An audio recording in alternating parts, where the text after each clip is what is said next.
So what's up guys, it's here Bayanino or Quadigy. Black Ops Cold War is finally freaking out, and I have the best PC settings for you guys to use if you're going to be playing on PC. Some of these settings can be applied to PS5, PS4, Xbox One, Xbox Series X, but today we'll mostly focus on PC. However, do, watch the video in case there are some overlaying layers when it comes between PC and the consoles. So make sure you guys stay tuned by making sure you drop a like, subscribe if you're new, turning on those post notifications. I'm excited to start playing on PC a little bit more. Maybe. I don't know. I'm still gonna be using my PS5 mainly, but I do want to try PC and see how I feel about this year and deciding what to main. But anyways, this is gonna help you have the best frames in the game. It's gonna help you, ensure the best graphics. Pretty much just ensure that your experience on Black Ops Cold War will be smooth, which is what we prioritize here. Anyways, with your hardware here, pretty much I keep a lot of these things the same.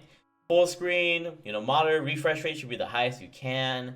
Gameplay VSync and menu VSync should be off, in my opinion. Just pretty much lets your frames go up as much as you can. Render resolution, I just keep it at 100. Don't really want to mess with that. 1920 by 1080 because that's the monitor I'm using. Aspect ratio should just be automatic. They pretty much know how to change the aspect ratio, so just keep it automatic. You don't want to really change that. This is where things get kind of interesting though. Colorblind type you want to keep disabled, and unless you really are colorblind, then you can obviously choose whatever one. And now field of view. This is our first important graphical setting. I keep it at 100.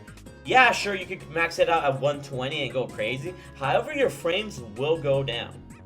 If you keep it at 100, your frames are pretty much high enough. They're higher than they would be. I'd be playing on 120 frame or 120 field of view, and my frames go down. And when I play at 100, it pretty much stabilizes to be a consistent amount of frames. You don't want to experience any sort of frame lag. So I would recommend 100 unless you have a super high-end PC with the 3080 or whatever.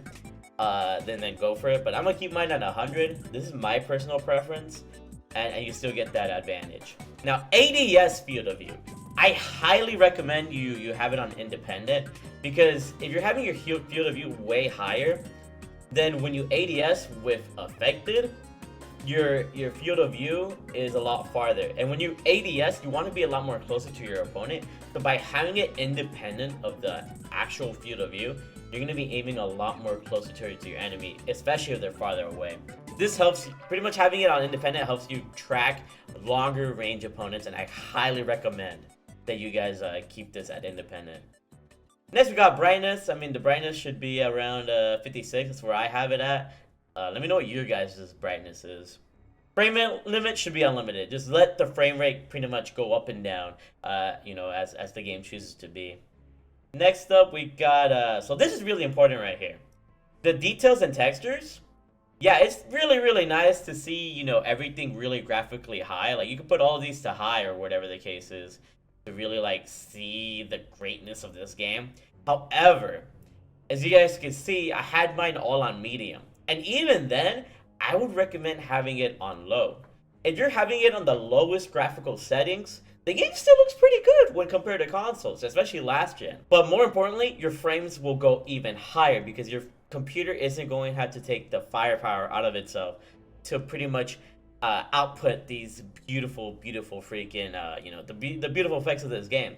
If you keep everything on low/medium, you're pretty much going to maximize your frame rate as much as possible. You're going to be able to body people like crazy because that's what you want to maximize when you're on PC. You have that advantage, so take full advantage of it. Next, what I have here, obviously you want to keep a volumetric lighting low, or you keep it medium. Shadow quality, I kept it low. I disabled shadows. Yeah, just disable all shadows, because that once again takes into your firepower.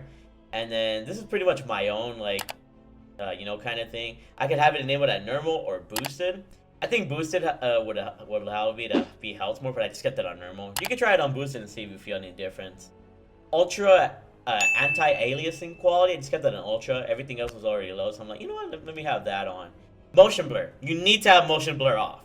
Do not have motion blur on this game, because having motion blur on Black Ops Cold War will actually disadvantage you, as you won't be able to see opponents as you move left and right. So just keep it disabled. That's the best thing to do. Subsurface scattering, I mean, you can keep that enabled, but once again, you keep that disabled as well. It's up to you at this point. Order independent transparency, keep that disabled. And all of this is pretty much just, you know, I don't understand this because it says advanced. I don't understand this at all, but yeah, that's pretty much going to be your graphics settings for Black Ops Cold War on PC. Let me know how you guys feel about these graphics settings. If it helped you, just remember, pretty much the baseline is keep everything low so that your frame rate can be maxed as much as possible.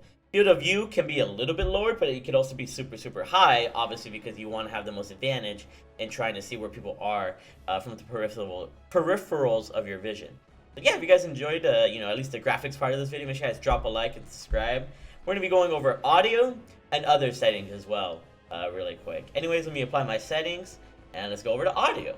So mute sound, I just keep it not muted. Master volume should be maxed out. Music volume should be low. You want to keep it low because music doesn't really contribute to your gameplay experience.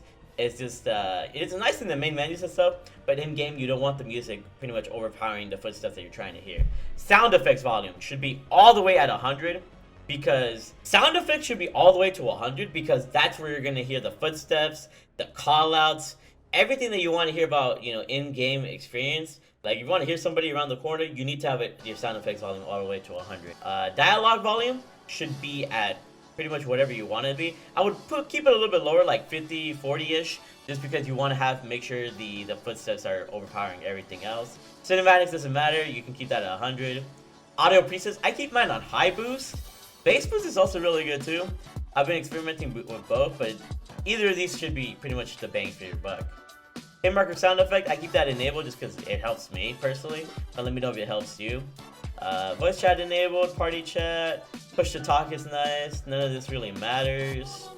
And yeah, that's pretty much it. It's all personal preference. That's what I was trying to say. But this, you want to keep my advice for these because you want to make sure you hear the footsteps, you hear those bassy sounds. So even then, maybe bass boost is the best because you hear the more bassier sounds of the game. So yeah, if these audio settings help you, definitely let me know. Next, when it comes to interface here, I like to keep subtitles on just because it helps me like read callouts instead of hearing them. So these are my settings for subtitles.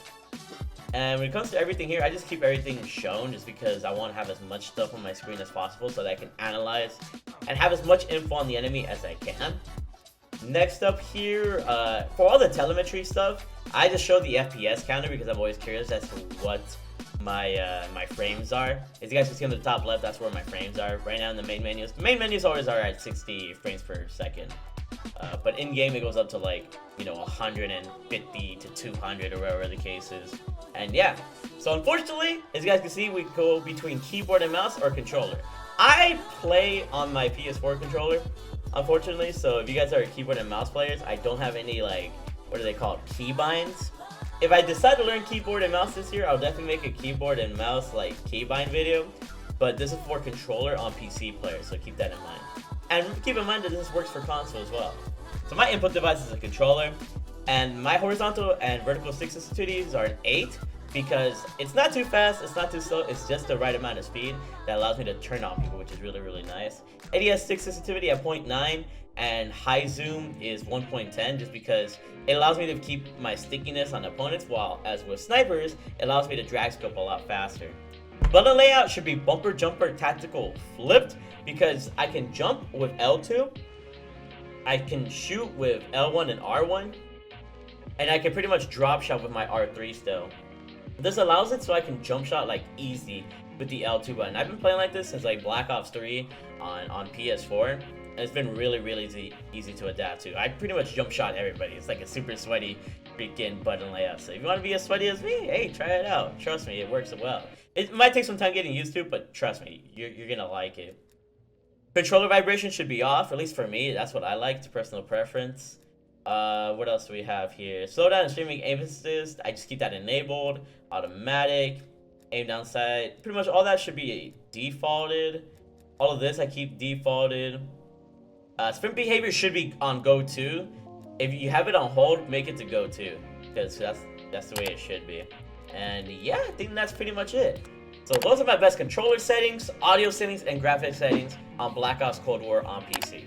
If you guys enjoyed, or if you guys found this entertaining or helpful, make sure you guys drop a like, subscribe if you're new, turn on notifications, especially as we get nearer and nearer to our 100,000 subscriber goal.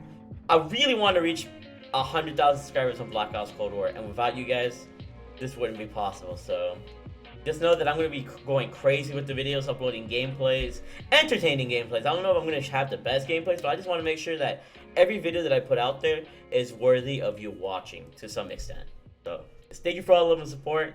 We're going to have a great year this year with Black Ops Cold War. And hope to see you guys on the battlefield. Follow me on Twitch at twitch.tv/TheMarkOfAHero. I'll be streaming on there every so often.